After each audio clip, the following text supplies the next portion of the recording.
Hello, my name is Miro Griffiths.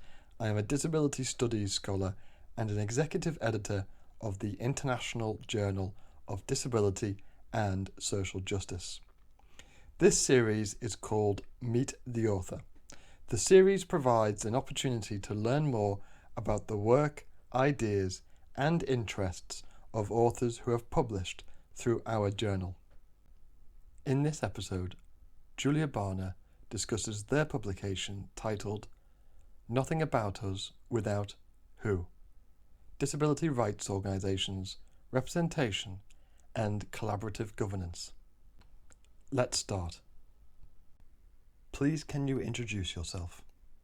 My name is Julia Bahner and I'm a social worker by training and currently working at Lund University in Sweden at the Department of Social Work. What was the inspiration for writing this article?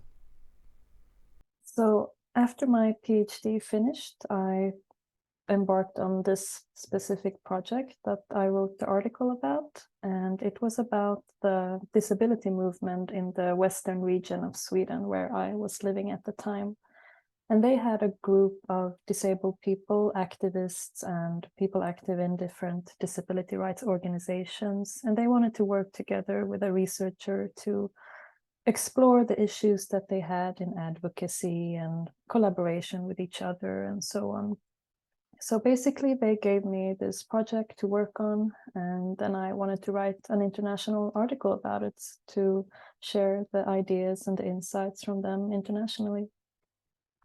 What was the most challenging part of writing this article?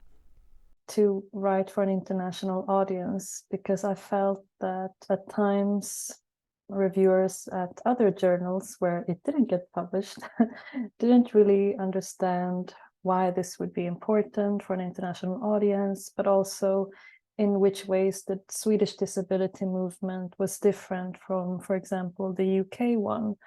And they had difficulties understanding why the Swedish disability organizations were organized in this certain way or why they were advocating for certain issues. And so I guess I had to refine my arguments and really, show why this is really relevant to disability movements elsewhere as well. What do you hope readers will take away from this article?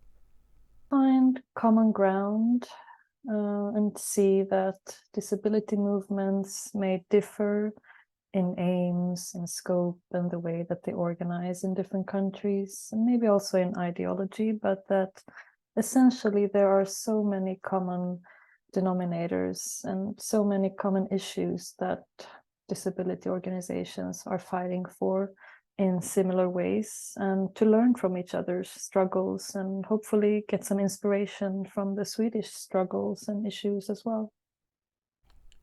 What are you currently working on that you think would be of interest to disability studies scholars?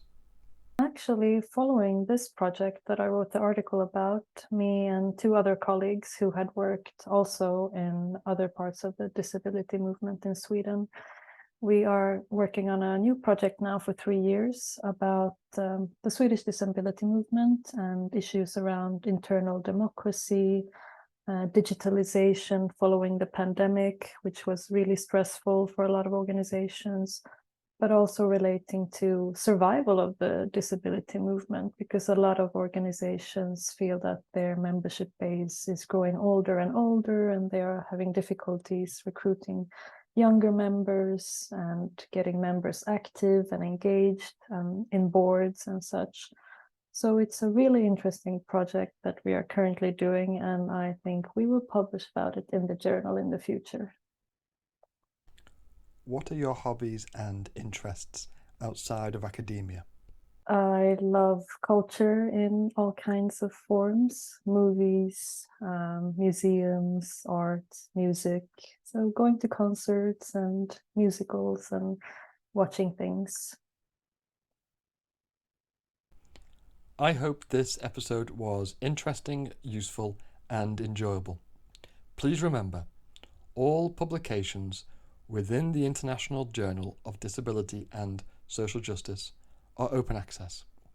This means you can read them in full at no cost to you.